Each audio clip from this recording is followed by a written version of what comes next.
ಸಂಪುಟ ಸಭೆ ನಂದಿ ಗಿರಿಧಾಮದಲ್ಲಿ ಕಡೆಗೂ ನಾಳೆ ಆಗ್ತಾ ಇದೆ. ಕಳೆದ ತಿಂಗಳು 19ನೇ ತಾರೀಕು ಆಗಬೇಕಾಗಿತ್ತು.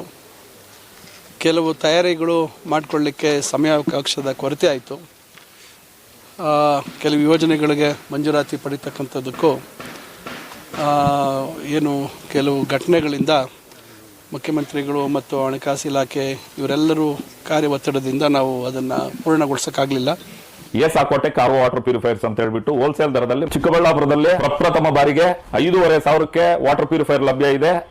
5,500 ಇಲ್ಲಿ ನಮ್ಮ ಅಂಗಡಿಯಲ್ಲಿ RO UV UF ಖಾಲಿ 5,500 ಬರುತ್ತೆ. ನಮ್ಮ ಅಂಗಡಿಯಲ್ಲಿ ಬನ್ನಿ. ನಮ್ಮ ಲೊಕೇಶನ್ ಬಂದು ಏಸಾಕೋಟೆಕ್ ಕೆನರಾ ಬ್ಯಾಂಕ್ ಆಪೋಸಿಟ್ ಅಲ್ಲಿ ಆಂಬೂರ್ ದಮ್ ಬಿರಿಯಾನಿ ಪಕ್ಕದ ರೋಡಲ್ಲಿ 2ನೇ ಅಂಗಡಿ ಬರುತ್ತೆ. ಅದಕ್ಕಾಗಿ ಮಾನ್ಯ ಮುಖ್ಯಮಂತ್ರಿಗಳೇ ಸಲಹೆ ಕೊಟ್ಟರು. ಅಲ್ಲಿ ಮಾಡಿದಾಗ ನಾವೊಂದು ಅರ್ಥಪೂರ್ಣವಾಗಿ ಆಗಬೇಕು ಅಂತಕ್ಕಂಥದ್ದು. ಆ ಕಾರಣದಿಂದ ಮುಖ್ಯಮಂತ್ರಿಗಳು ಸಲಹೆ ಮೇರೆಗೆ ನಾವು ಅದನ್ನು ಮುಂದೂಡುವಂಥ ಕಡೆಗಳಿಗೆಯಲ್ಲಿ ಮುಂದೂಡುವಂಥ ಒಂದು ಕೆಲಸ ಮಾಡಿದ್ದೀವಿ. ಮಾತು ಕೊಟ್ಟಂಗೆ ನಾವು ಇಲ್ಲಿ ನಾಳೆ ಸಂಪುಟ ಸಭೆಯನ್ನು ಏರ್ಪಡಿಸಿದ್ದೀವಿ. ಮಾನ್ಯ ಮುಖ್ಯಮಂತ್ರಿಗಳು ಬೆಳಗ್ಗೆ 10 ಗಂಟೆಗೆ ಬೆಂಗಳೂರಿಂದ ಹೊರಡ್ತಾರೆ ರಸ್ತೆ ಮುಖಾಂತರ. ಭೋಗನಂದೀಶ್ವರ ದೇವಸ್ಥಾನದಲ್ಲಿ ದೇವರ ದರ್ಶನವನ್ನು ಪಡೆದು ದೇವರ ಆಶೀರ್ವಾದವನ್ನು ಪಡೆದು ಅಲ್ಲಿಂದ ಎಲ್ಲ ನಮ್ಮ ಸಚಿವ ಸಂಪುಟದ ಎಲ್ಲ ಸದಸ್ಯರು, ಗೌರವಾನ್ವಿತ ಸದಸ್ಯರೆಲ್ಲರೂ ನಾವು ಬಸ್ಸುಗಳ ಮುಖಾಂತರ ನಂದಿ ಬೆಟ್ಟಕ್ಕೆ, ನಂದಿ ಗಿರಿಧಾಮಕ್ಕೆ ಬರ್ತೀವಿ. 12 ಗಂಟೆಗೆ ನಿಗದಿಯಾಗಿದೆ ಸಂಪುಟದ ಸಭೆ ಪ್ರಾರಂಭಕ್ಕೆ. ಅದರಿಂದ 12 ಗಂಟೆಗೆ ಪ್ರಾರಂಭ ಆಗಿ ಸಂಪುಟದ ಸಭೆಯಲ್ಲಿ ಹಲವಾರು ವಿಚಾರಗಳು ನಮ್ಮ ಭಾಗಕ್ಕೆ ಸಂಬಂಧಪಟ್ಟಂಥ ಮತ್ತು ಬೆಂಗಳೂರು ವಿಭಾಗಕ್ಕೆ ಸಂಬಂಧಪಟ್ಟಂಥ ಹಲವಾರು ವಿಚಾರಗಳ ಬಗ್ಗೆ ಅಲ್ಲಿ ಚರ್ಚೆಯಾಗಿ ತೀರ್ಮಾನವನ್ನು ತೆಗೆದುಕೊಳ್ತಕ್ಕಂಥ ಕೆಲಸ ಆಗುತ್ತೆ. ಜಿಲ್ಲಾಡಳಿತ ಭಾಳ ಎಲ್ಲ ಒಂದು ವ್ಯವಸ್ಥೆಗಳನ್ನು ಮಾಡಿದ್ದೀವಿ. ಮೇಲ್ಗಡೆಗೆ ಹೆಚ್ಚು ವಾಹನಗಳು ಬರುವಂಥದ್ದಕ್ಕೆ ಅವಕಾಶ ಇಲ್ಲ. ಆ ಕಾರಣದಿಂದ ನಾವು ಬಸ್ಸಲ್ಲಿ ಬರುವಂಥದ್ದು, ನಂತರ ಮಂತ್ರಿಗಳು ಅಥವಾ ಅಧಿಕಾರಿಗಳು ನಿರ್ಗಮಿಸಬೇಕಾದ್ರೆ ಅವ್ರ ವಾಹನ ಬೇಕಾಗುತ್ತೆ.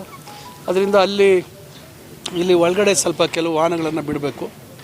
ನಂತರ ಉಳಿದಂಥ ವಾಹನಗಳನ್ನು ಅಲ್ಲಿ ನಮ್ಮೇನು ವಾಹನ ನಿಲುಗಡೆ ಪ್ರದೇಶ ಇದೆ ಅಲ್ಲಿ ನಿಲ್ಲಿಸುವಂಥದ್ದು ಮಾಡ್ತೀವಿ.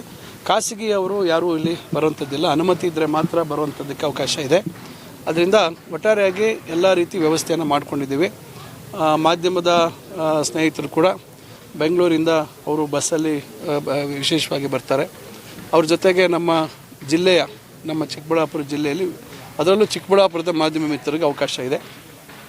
ಅದರಿಂದ ಇದು ಒಳ್ಳೆ ರೀತಿಯಲ್ಲಿ ಕಾರ್ಯಕ್ರಮ ಆಗಬೇಕು ಅಂತಕ್ಕಂಥದ್ದು. ಕಳೆದ 10 ದಿವಸಗಳ ಹಿಂದೆಯೇ ಎಲ್ಲ ತಯಾರಿ ಮಾಡಿಕೊಂಡಿದ್ವಿ. ಅದರಂತೆ ಈಗ ಮತ್ತೆ ಅದನ್ನು ತಯಾರಿ ಮಾಡಿಕೊಂಡು ಈ ಸಂಪುಟದ ಸಭೆ ಚಿರಗೇನು ಸದಾ ಒಂದು ಚರಿತ್ರೆಯಲ್ಲಿ ಉಳಿಯೋ ರೀತಿಯಲ್ಲಿ ಆಗಬೇಕು ಅಂತಕ್ಕಂಥದ್ದು ನಮ್ಮೆಲ್ಲರ ಉದ್ದೇಶ. ಸಂಪುಟದ ಸಭೆ ಆದಮೇಲೆ ಮಾನ್ಯ ಮುಖ್ಯಮಂತ್ರಿಗಳು ಮಾಧ್ಯಮದ ಸ್ನೇಹಿತರ ಮುಂದೆ, ಮಾನ್ಯ ಮುಖ್ಯಮಂತ್ರಿಗಳು ಮತ್ತು ಉಪಮುಖ್ಯಮಂತ್ರಿಗಳು ಮಾಧ್ಯಮಗಳ ಮುಂದೆ ಏನೇನು ಸಂಪುಟದಲ್ಲಿ ತೀರ್ಮಾನ ಆಗಿದೆ ಅಂತಕ್ಕಂಥ ವಿವರವಾದಂಥ ಮಾಹಿತಿ ಕೊಡ್ತಾರೆ.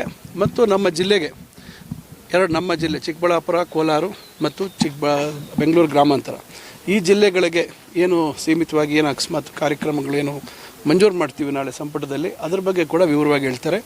ನಾವು 2 ವರ್ಷಗಳಲ್ಲಿ ಜಿಲ್ಲೆಯಲ್ಲಿ ಏನೇನು ಅಭಿವೃದ್ಧಿ ಕೆಲಸಗಳನ್ನು, ಏನೇನು ವಿಶೇಷ ಕಾರ್ಯಕ್ರಮಗಳನ್ನು ಮಾಡಿದ್ದೀವಿ ಅದ್ರ ಬಗ್ಗೆ ಕೂಡ ಮಾನ್ಯ ಮುಖ್ಯಮಂತ್ರಿಗಳು ಬೆಳಕನ್ನು ಚೆಲ್ತಕ್ಕಂಥ ಕೆಲಸ ಮಾಡ್ತಾರೆ.